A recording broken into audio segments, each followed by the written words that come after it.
আসসালামু আলাইকুম বন্ধুরা। আজকে আমাদের গরু ও ছাগলকে খাওয়ানোর দ্বিতীয় দিন। কালকে ঘাস কাটার পর যে ঘাস কাটার হাঁইসাটি ছিল ওটি আমরা ওই যে চালের ওপর রাখতে যে অসাবধানতাবশত আমার একটুকার জন্য অ্যাক্সিডেন্টের হাত থেকে আল্লাহর রহমতে বেঁচে গেছি।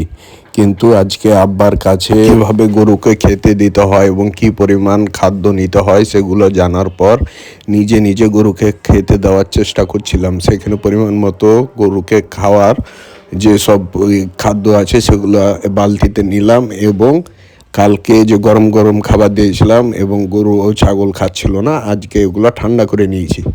এবার সবগুলো ঢেলে দিলাম গরুর এই যে নাইন আছে, নাইনের মধ্যে। এখন দেখছেন হাত দিয়ে লাটতে পারছি, গরুও খাচ্ছে এবং দেখেন ছাগলও কিন্তু সারিবদ্ধভাবে যে ছাগলের যে বাচ্চাগুলো আছে, কিন্তু ছাগলও সবগুলা তাড়াহুড়ো করে সবাই খাচ্ছে। তার কারণ হলো কালকে সবাইকে গরম গরম খাবারগুলো দিয়েছিলাম, কিন্তু আজকে ঠান্ডা করে খাবারগুলো তাদের সামনে নিয়ে গেছি। এখন থেকে বুঝে গেছি কীভাবে গরুকে ছাগলকে খাবার দিতে হবে এবং নেক্সট টাইম থেকে ওইভাবে দেবো। তো সবাই ভালো থাকেন, সুস্থ থাকেন। নেক্সট ব্লগে দেখা হবে। আসসালামু আলাইকুম।